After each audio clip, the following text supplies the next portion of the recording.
This is my good friend and colleague, Paul Kirschbaum. I'm Leslie Wooten. It's 10:33. Let's get into it. Today's topic, point of sale, mapping. Paul, what does that mean? What does it mean for point of sale mapping? All right. Well, there's two kind of mapping that I live in. There's directly point of sale mapping, and there's everything else that we do in the restaurant business that talks to the POS system. Yeah. Okay. And how that mapped out. So that's a lot of complicated stuff when you get into other softwares and blah, blah, blah, blah, blah, especially if you have multi-units, or if you're communicating with a distributor, a lot of stuff that can go on. But simple POS mapping is basically the way your POS system, your point of sale system is laid out. So how you press a button, where does it go? Okay. You know, where does it print to? Where does it all? There's a lot that goes into it, but basically it's to map your map of your POS system. So I didn't, let me do my yes or no question now then. Is mapping items in a point of sale, is it easy? No. It No. seems easy. You think it'd be easy, but Okay. no. So is it specific to the type of point of sale that you have? Are they pretty much the same across the board? How do you categorize things? No. They're all over the show. I mean, in general, yes. I mean, simple, plain Jane mapping. If you're not using inventory, if you're not doing you're not doing your P&L and that stuff, it doesn't make that much of a difference. But if you are, it can be, doing it right the first time, it can save you a large headache. So I just tell people, when you first get your POS system and you're loading in your menu, and you're loading in your modifiers, you're loading in your taxes, take extra time and do it right. And don't have the POS company do it. Mm-hmm. How do they know where things are supposed to go? You know, you should know this stuff. Now, do it with them, maybe. Sure. You know, but have a hand in this. And what we're talking about is basically loading your menu into your POS system so everything is there. I live in a state where the sales tax for food is different for merchandise. So you got to I tell you what, you mess up putting the tax in wrong, you're going to have a bad day one day. So you mentioned the menu, you mentioned recipes, and you mentioned taxes. What other categories are there? What's the limit of categories that we could get to? It's unlimited in general. I mean, what are examples? System, you know, for categories, now this is where it gets a little bit gray. So for me, categories are across the board. So my categories are going to match my P&L. It's going to match my inventory. You know, it's all going to go to the same spot, so it's easy for me to count. Easy for me to count inventory. It's easy for me to run a report and show year after year, month after month, week after week, information that I can actually show a trend, because then you're going to build a trends report. Sure. But, you know, it's easier to have all your alcoholic beverage in one category. You know, I'll ask you a question, Les. Do you put sodas, non-alcoholic beverage, does that go in food, or does that go in beverage? So, I mean, is this mapping? Because my idea that goes down to inventory, and perhaps that's mapping, because what I really see the root of that is your NA beverages, your non-alcoholic beverages, have to go in with your food, because we as restaurateurs, our licensing is based on alcohol, not alcohol plus non-alcoholic, but non-alcohol, whether it's liquid form, whether it's chicken, whether it's buns, whatever it is non-alcohol. That all needs to go on this side away from the alcohol. Now, within that alcohol, you could have rum, tequila, beer, wine, whatever you want, but all that alcohol needs to be grouped together. And maybe you're taxed differently on the different types of alcohol. That might be your region, but across the board, I'm pretty sure you're paying for licenses based on alcohol sales total. Yeah. So I'd say non-alcoholic beverages need to get out of your alcohol. Where do you fall on that? 100% agree. 100% agree. It's just that's where it gets down to. It's mapping your POS system affects everything. Yeah. I mean, it affects your, you know, we might be just talking about, hey, we're just mapping the POS system. That's all we're concerned about in categories there.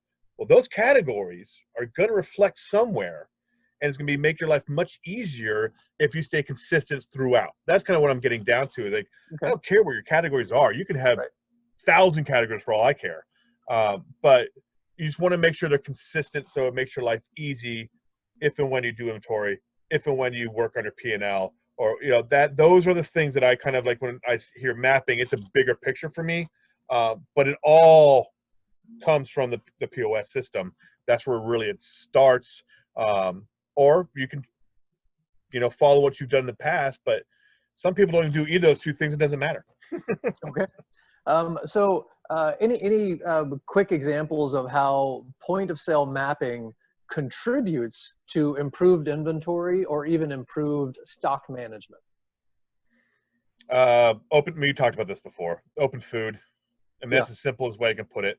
People that have an open foods button, open liquor button, they just type in something and then you run a report. It has over a month, you have $2,000 in sales at open food. Well, how do you track that in your inventory? You don't know what it is. It could be steak, could have been pasta, it could have been lobster. Well, that's a big difference. So I think that's kind of where the mapping is. And now there are little tricks. And if you are, there are little tricks out there that you could help you, if you're the one doing it every single time, you'll know, is it a special number 1, special number 2, special number 3? They're different price points.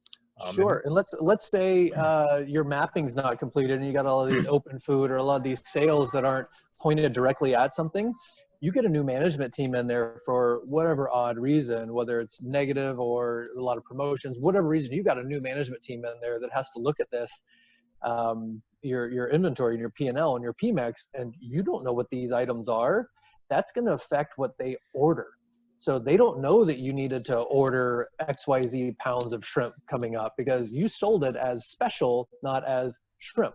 So now you're not ordering it because you don't know what special was, so you don't order it. And a week later, you've got guests who are coming in and like, hey, can I get that special again? I'm like, I don't know what it is. Oh, it was shrimp. Yeah, I don't have that in stock. So that mapping can directly impact what you have in inventory, not taking inventory, but what physical product you have in your establishment. And please, for the love of everything, can you please match the name of the menu item to the name of the button? That's funny. Like, they make up funny things. I'm like, no, if it says like tofu burger, put tofu burger on there. Yeah, that's funny. That's funny. That's definitely, from a learning and development standpoint, that's definitely going to help new people who, I don't care how big or small your menu is, it's going to be nearly impossible to memorize the entire thing. So when you have a guest who reads the words off the menu and says, I want this, and they write down exactly what the guest says, they're going to go over to the point of sale, go, I've never heard of this thing at all, look through the point of sale. Oh, here's the thing that says exactly what they said. I'm going to order that. Versus, yeah, I don't know what that is. And we go, oh, we put that under this side, this category, and we call it this here. I'm like, why does it say that on the menu?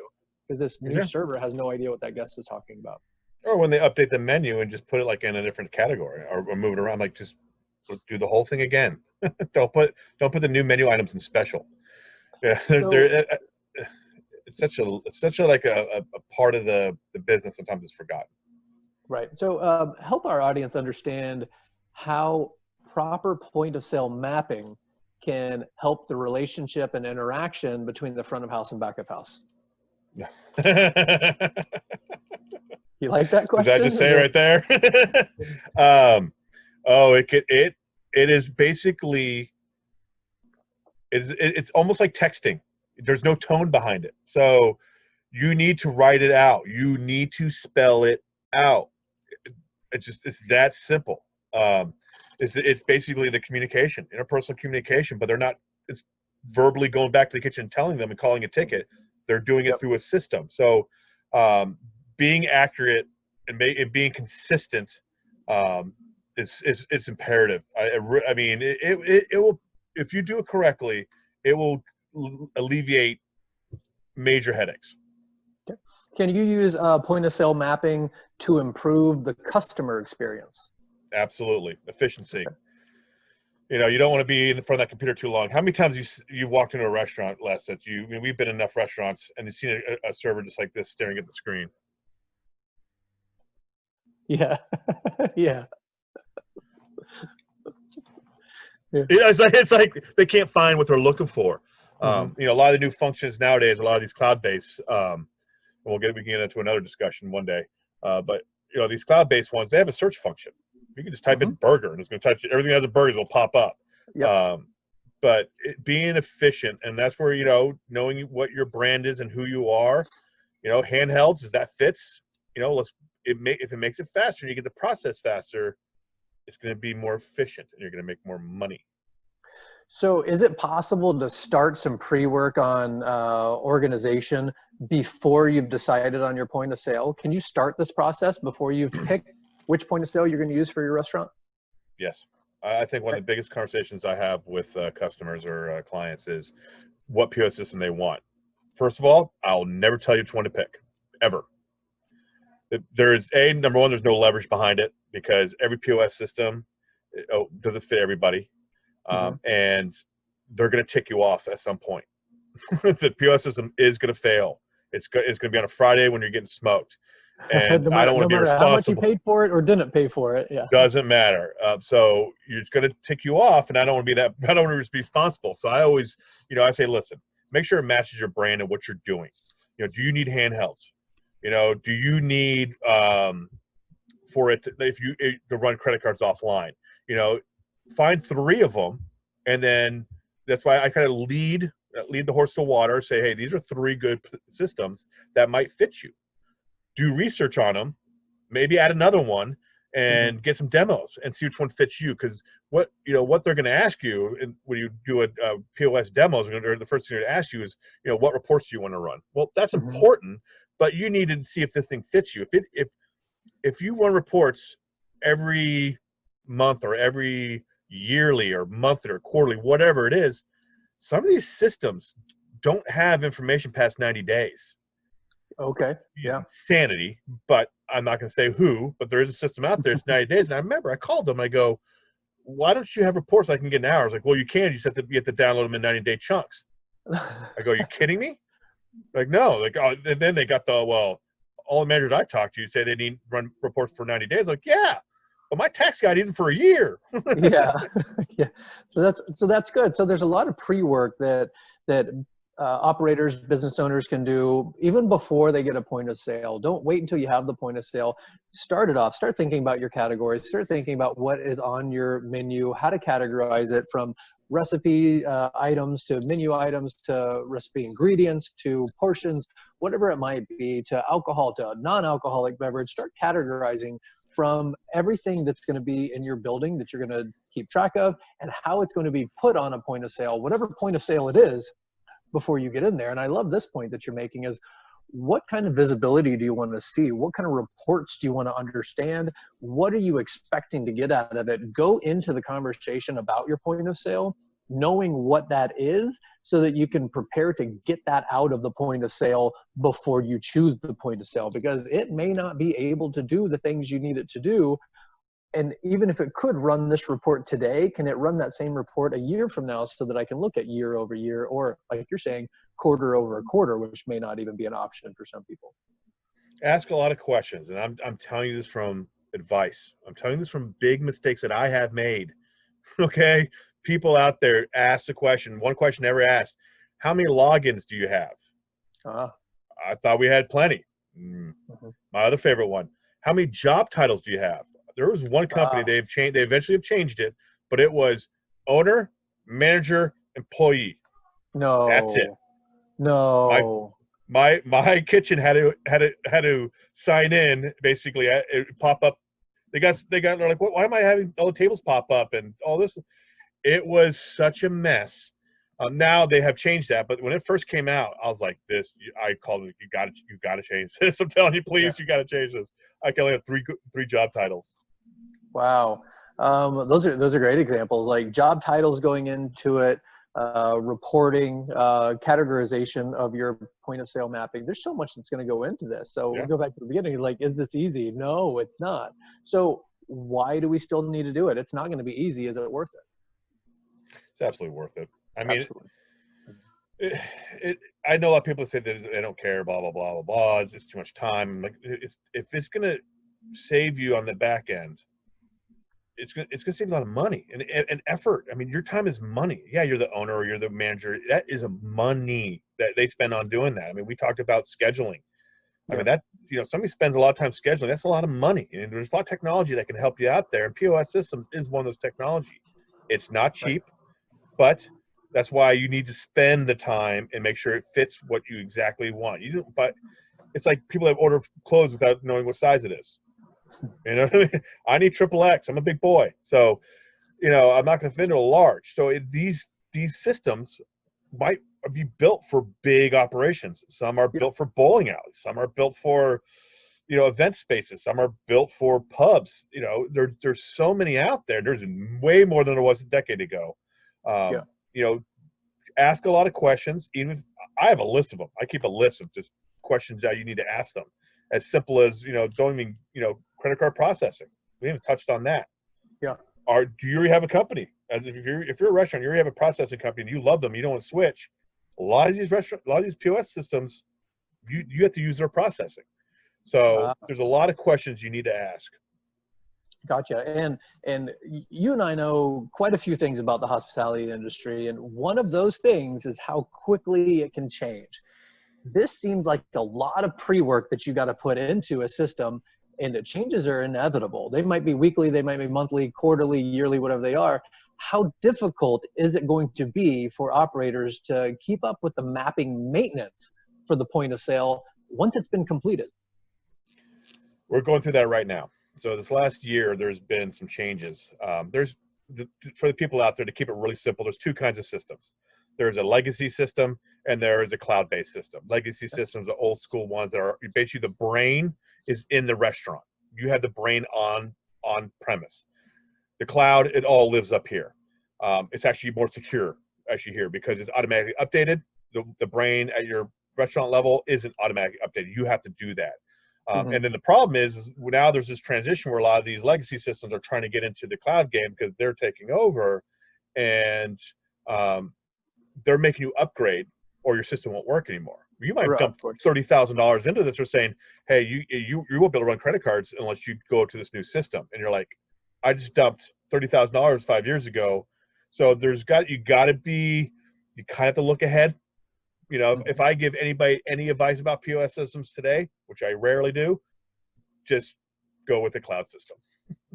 Yeah. Still look at all the options that you have in there. So what is the one thing, or sorry, I did it again. What are the three things that people should consider before mapping a point of sale? Making sure that's fine. Sorry. I think the number one is your menu. Having your menu categorized, and that should match categories on your menu, should match your POS system. Okay. Right? You know how many times that actually happens? Be surprised. I think number two is your capabilities, internal, external, and then your price point. Not necessarily price point of what you're selling something as or how much you want to spend on a system, but the time and effort you want to put into doing this, because it's a lot of work, and it's not cheap to hire a company to do it. It's at least $100 an hour. And from a learning and development HR standpoint, you may want to strongly consider having somebody dedicated to it, because if you're expecting big business and you put your brand new bar manager to also take care of the point of sale, or your general manager, they're going to spend a lot of time in the office making these adjustments. And often that time is going to be made on the fly, trying to fix something really quick. And who knows what the end results are going to be if you have somebody who's making it in a hurry rather than somebody who's planning ahead and making it before the specials roll out, before the changes are made, as new product is brought in, so that things are ready to go. So when you receive your report, weekly, quarterly, or every 90 days, it's accurate. So it's a very important position to consider as well, not just dumping it on somebody else who may have lots of other responsibility in addition to that. Yeah, I mean, I think the one thing I missed on that three is also be consistent. Just be consistent across the board. Okay. It will make life easier, especially with training. You're on the training end of this. It's imperative that you have consistency, and then if you do have somebody that's a lead on it, make sure you have a backup. Yeah, somebody who's looking over their shoulder, making sure they know how to do it. Because you have vacation, Yeah. Yeah, and it doesn't stop. My goodness. And consistency, I think, is important for just about anything we do. And to bring that into this it folds in nicely. Any final points? Anything that I've not asked? Are we missing anything here? I mean, the bigger, deeper picture of mapping, I mean, I think that's a whole different conversation when we get into technology and software. Yeah. You know, when your inventory, and we talked about, you know, A versus T, actual versus theory, but it is like, it's a deep, deep, deep dive. And then, I mean, you can leave some comments or some questions below if you'd like us to get into that. But there are some, you know, technology that talks to the purveyors, and it talks to, you know, your inventory and your par levels and your sale. I mean, there's just a lot of stuff out there, but there's nothing that does it all. But there's a lot of other stuff out there, and that's where the deeper mapping goes. Of, you know, everything might have a product code, and it has to match the code that's coming in the back door, and then the code that's leaving the door. So there's a lot more that goes into it if you want to go deep into mapping. But mapping POS system is, you know, just make sure it's consistent across the board, make sure it matches your categories and your inventory, and then hopefully in your P&L something close. You know, we're most talking alcohol and food, or merchandise. I mean, make sure merchandise is its own category, because it might be taxed differently. You know, look at your local codes, and you know, spend more time than you think you would, you know, you think you should, because it's really important. It's a daunting task. Very informative, Paul. Thank you. Whether you've been involved in mapping a point of sale, done it yourself, or wished it had been done in your establishment, I think we've set out some keys to getting it done right. We'd love for you to leave us some comments, to tell us about some best practice, or maybe a few mishaps that you had that in hindsight you wish would have been done a different way. Disaster stories are always good, especially if you've lived through them and survived to tell the tale. Whatever it is, we'd love to hear it. Be sure to follow our channel, show some love, and we'll keep coming back with more tips and strategies, insights on how to improve your operations. Thank you so much. Thank you.